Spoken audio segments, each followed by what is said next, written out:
Пандемия кезінде азаматтық танытқан бірқатар маңғыстаулық халық алғысы медалімен марапатталды.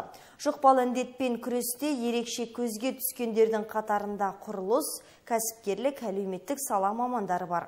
Қиын қыстау уақытта жұмыла еңбек етіп, ел амандығы үшін тер төккен азаматтарды облыс әкімі құттықтады. Халық алғысы медалімен марапатталғандардың бірі Иса Беймырзаев. Ол құрылыс саласында 15 жылдан бері еңбек етіп келеді. Елбасына қиын күн туғанда қолынан келген көмегін аямады. Алдағы уақытта да ел ертеңі үшін аянбай еңбек ететінін жеткізді. Біз білегіміз сыбанып, осы халықтың ішінде болып, көптеген қайырымдылық шаралар жасадық, көмектестік қолымыздан келгенше.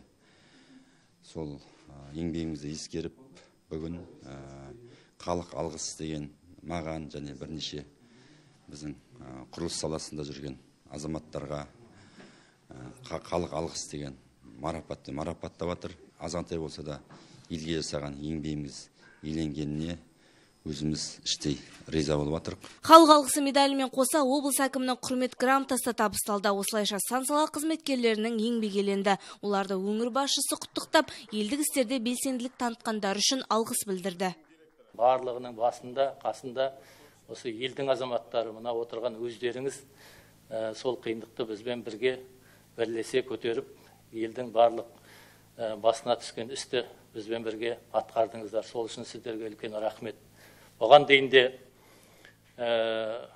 мына елде жасалған жұмыстың әрқашан басы-қасында жүрсіңіздер. Құрылыс саласы болсын, мұнай газ саласы болсын, кәсіпкерлік саласы болсын. Енді соңғы кезде біздің өңірімізде мына туризм саласында да үлкен қарқынды жұмыстар жүріп жатыр.